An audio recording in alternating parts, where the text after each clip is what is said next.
Greetings petrolheads, welcome back to Automation the Car Company Tycoon game. So today it's time to announce the winner of the week 1 shootouts. First of all, you have seen me defend the help in crossfire in the comment section of yesterday's video. And my argument was that this thing is very comfortable, very easy to drive, and you know, while it may be the slowest that we've seen in the competition so far, you know, 6.2 seconds, 0 to 100, 1476 quarter mile as we've seen, you know, people went like, oh, it's so slow. Dude, you gotta put that into perspective. This thing is quicker than an M3 of its time.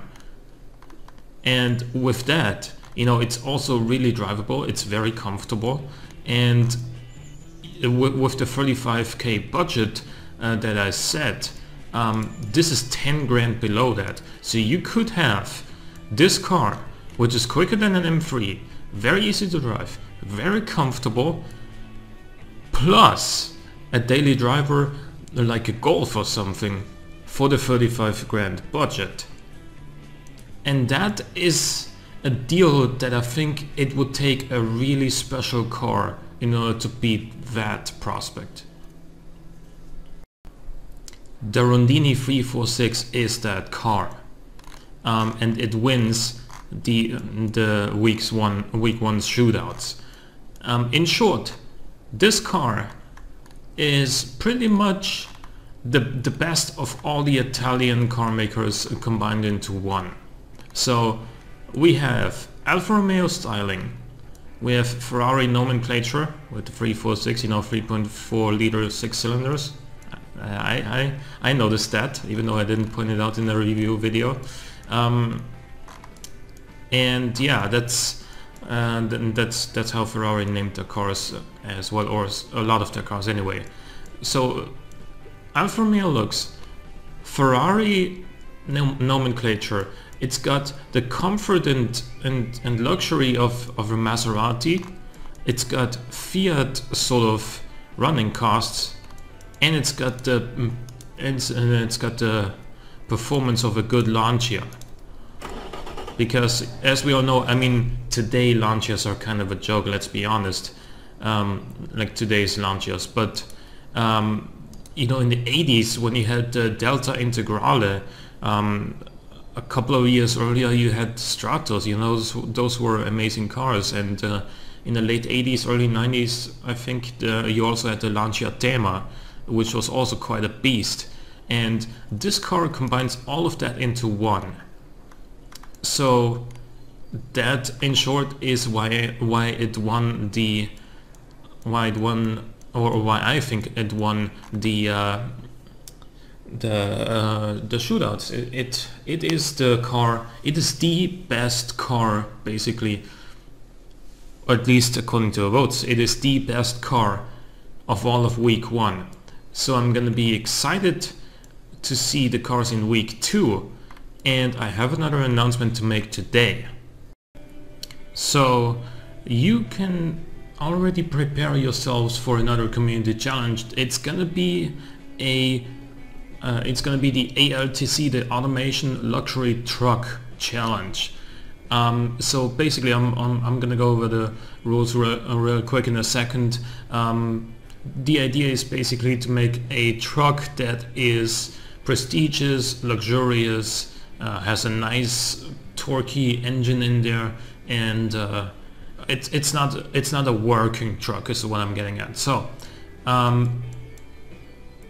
first of all, ladder chassis is mandatory. Like, you're not gonna be building a truck without a ladder chassis and achieve the same kind of utility or anything like that.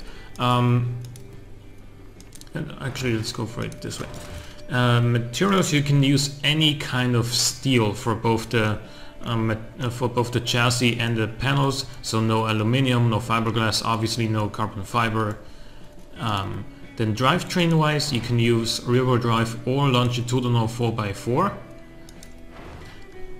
Engine wise, you can have a turbocharged 6-cylinder engine, so turbo inline 6 or twin turbo V6, or a naturally aspirated V8.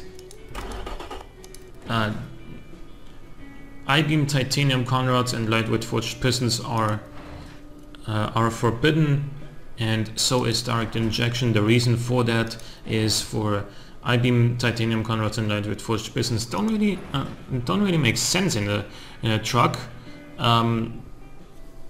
Like trucks and truck engines are all about the torque, and these parts are too expensive for manufacturers that would normally put like a V8 from their big saloon, or say Dodge in the mid 2000s would put like the V8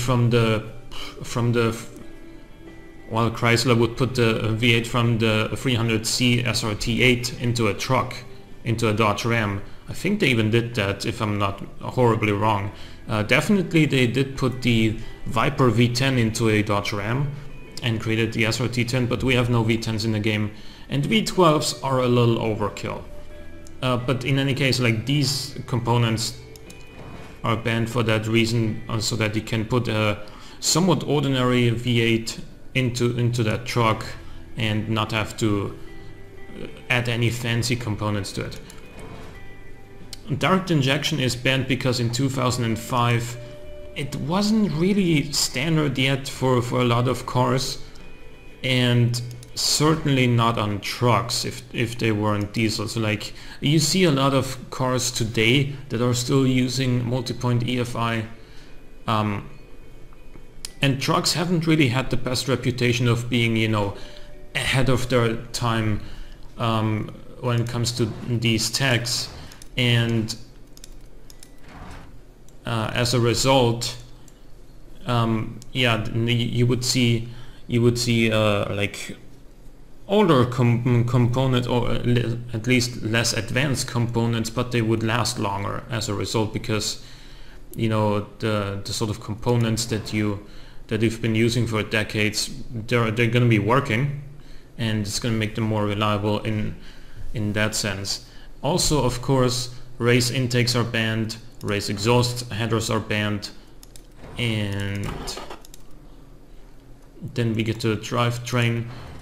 By the way, all of these rules are also going to be in the description below, so you don't have to watch this full thing unless you want to know more about it, of course, which I would encourage you to do. Automatic gearbox only, because, well, sequentials may have been around, but not really anywhere near as refined as they are today, so that doesn't really make sense, and neither does a manual. Differentials, you can use anything but an electric limited slip diff. Actually, well, cut that out. You can use an electric limited slip diff if you want to. You have to run hard long life road tires. Tire width is restricted to 275s, and you can put up to 20-inch rims on these trucks. No restrictions here. No restrictions here. You can put a downforce under tray for whatever reason onto your truck if you want to. Not gonna stop you. It has to have at least 5 seats, and it has to have luxury interior and entertainment. And that's pretty much it for the components. Price, you have to use a plus 50% markup, and the truck can cost up to $60,000. Because I think that for a big luxurious truck with a big V8 and a really nice interior, I think that's pretty much what you'd be expecting to pay. And you can send your submissions in until April the 30th, which is Sunday in 2 weeks from now, and I'm hoping to see a lot of entries for that challenge as well. And obviously this upcoming week I'm gonna be doing the second round of head-to-heads from the BGTC, and I'm looking forward to reviewing the cars for the ALTC challenge. So hope you enjoyed, and I'll see you tomorrow with another head-to-head. Goodbye.